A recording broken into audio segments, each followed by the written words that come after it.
Adnan water tank लेकर आए हैं 6 लेयर वाटर टैंक्स जिस पर दे रहे हैं 25 साल की guarantee. Adnan water tank, safe and healthy water storage solution.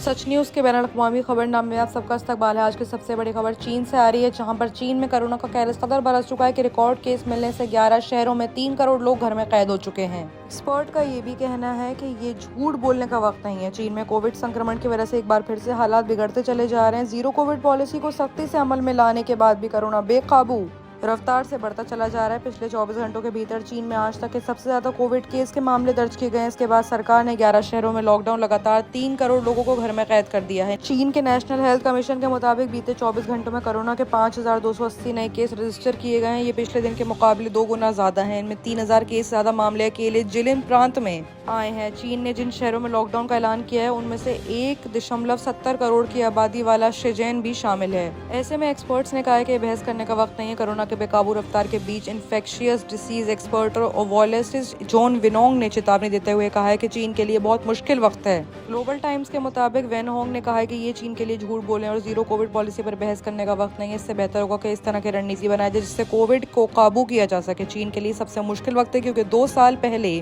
कोविड-19 महामारी फैल गई थी।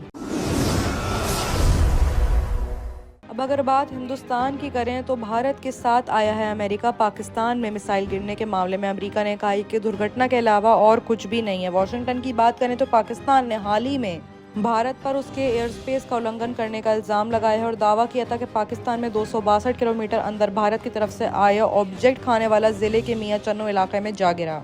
भारत ने इस पर स्पष्टीकरण दिया था कि ये तकनीकी खराबी की वजह से हुआ एक हादसा है। अब अमेरिका ने भी भारत के पक्ष में आना जरूरी समझा है। अमेरिका ने कहा है कि ये महज एक आकस्मिक घटना थी, ये जानबूझकर किया गया हुआ अटैक नहीं था। अमेरिका ने कहा है कि मिसाइल के दुर्घटना अवश्य चलने के अलावा और कोई कारण यानी वजह नजर नहीं आ रही है। भारत सरकार ने जुमे को कहा था कि 2 दिन पहले गलती से एक मिसाइल चल गई थी जो पाकिस्तान में जा गिरी और साथ में ये भी कहा कि हम दुख जताते हैं क्योंकि ये अत्यंत खेदजनक हादसा है, लेकिन रखरखाव के दौरान एक तकनीकी खराबी की वजह से ये हादसा अंजाम में आया है। विदेश मंत्रालय के प्रवक्ता नेड प्राइस ने मंडे को संवाददाता सम्मेलन में कहा है कि जैसे कि आपने हमारे भारतीय साथियों से भी सुना है कि हादसा गलती के अलावा और कुछ भी नहीं है, हमें भी इसके पीछे कोई और वजह नजर नहीं आ रही है। प्राइस ने एक सवाल जवाब में कहा है कि आप इस संबंध में कोई भी सवाल भारतीय रक्षा मंत्रालय से ना करें। उन्होंने 6 मार्च को एक बयान जारी करके स्पष्ट किया था कि वास्तव में उस दिन क्या हुआ था, हम उससे इतर कोई टिप्पणी नहीं कर सकते।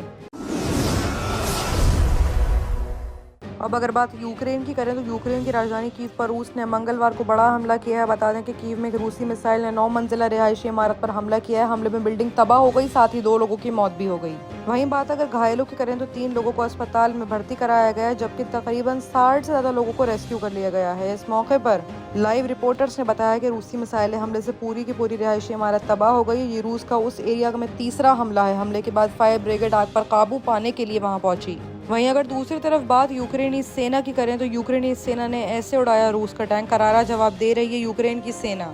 रूस के रक्षा मंत्रालय ने दावा किया है कि यूक्रेन के पूरे खैरसन इलाकों को अपने कब्जे में ले लिया गया। हालांकि खैरसन शहर पर रूस ने पहले भी कब्जा कर लिया था, लेकिन अब खैरसन का पूरा इलाका उसके कब्जे में आ गया है। इस बीच कीव जिले में रूस ने 2 बहुमंजिला इमारतों को निशाना बनाया। इससे पहले देर रात कीव की एक रिहायशी इमारत को निशाना बनाया गया, लेकिन रूस के इन हमलों ने का यूक्रेन की सेना ने ताबड़तोड़ जवाब दिया है। यूक्रेन की फौज ने एक वीडियो जारी किया है जिसमें उन्होंने मारियापोल में एक रूसी टैंक को तबाह कर दिया है। वहीं इसी के मुतालिक एक और अगर हैरतअंगेज कहानी सामने आई है तो वो ये है कि रूस के सरकारी टीवी चैनल 1 में कल लाइव न्यूज के दौरान एक प्रदर्शनकारी ने जंग के विरोध में पोस्टर लहरा दिया। एंकर जब न्यूज पढ़ रही थी तभी प्रदर्शनकारी वहां पहुंच गए। लड़की ने पोस्टर लहराने के साथ जंग के खिलाफ नारे भी लगाए। बताया जा रहा है कि प्रोटेस्टर्स लड़की मारीना ओविसिनकोवी उसी चैनल में काम करती है। पुलिस ने प्रदर्शनकारी लड़की को गिरफ्तार कर लिया है। बता दें कि 4 मार्च को एक कानून पारित कर रूस में सेना के खिलाफ किसी भी तरह के प्रोटेस्ट पर रोक लगा दी गई है। ऐसा न करने पर 15 साल की जेल की सजा भी हो सकती है। देखना यह है कि उस लड़की के मामले में उसको सजा होती है या बाइज्जत बरी किया जाता है। अब अगर बात मालदीव की करें तो मालदीव से एक बाकी बड़ी खबर सामने आ रही है, जहां पर मालदीव के राष्ट्रपति इब्राहिम सोले ने कोरोना काल में वित्तीय सहायता यानी मदद के लिए हिंदुस्तान को शुक्र अदा किया है। वैश्विक महामारी कोरोना वायरस के दौरान पिछले 2 सालों में भारत द्वारा की गई मदद के लिए मालदीव के राष्ट्रपति इब्राहिम सोले ने हिंदुस्तान सरकार को धन्यवाद दिया। इसके साथ ही उन्होंने कोविड-19 महामारी से निपटने के लिए भारत को भूमिका भी सराहना करी है। 2 साल पहले 12 मार्च 2020 को मालदीव में कोरोना का कहर बरपा था। अब देश में पहला सार्वजनिक स्वास्थ्य आपातकालीन घोषित कर दिया गया था। यह कदम मालदीव में कोविड-19 के सामुदायिक प्रसारण की रोकथाम के लिए उठाया गया था। ऐसे में ट्यूसडे को मालदीव के राष्ट्रपति इब्राहिम मोहम्मद सोलाह ने कोरोना काल में हिंदुस्तान द्वारा की गई मदद के लिए भारत को बहुत सारे आवश्यक उपकरण प्राप्त किए हैं धन्यवाद किया। उन्होंने आगे कहा कि उसी वक्त हमारे देशों के बीच पर्यटकों के आगमन करने के लिए एक विजिट गैलरी बनाई गई थी। हिंदुस्तान ने मालदीव के लोगों के लिए इमरजेंसी स्वास्थ्य देखभाल की जरूरत को आसान बनाया, जिससे उन्हें देश की यात्रा करने की इजाजत मिल गई। राष्ट्रपति सोली ने कहा कि मैं सभी मालदीवियों और हमारे मित्र द्विपक्षीय भागीदारियों की तरफ से धन्यवाद देना चाहूंगा जिन्होंने हमारे कोविड-19 प्रयासों में मदद की। मैं इस अवसर पर भारत, जापान, अमेरिका, संयुक्त सभी अमीरात देशों को इंक्लूडिंग बांग्लादेश, WHO और संयुक्त राष्ट्र की कुछ एजेंसियों को भी उनके समर्थन के लिए धन्यवाद करता हूँ। बाकी की तमाम खबरों के लिए देखते रहिए सच न्यूज।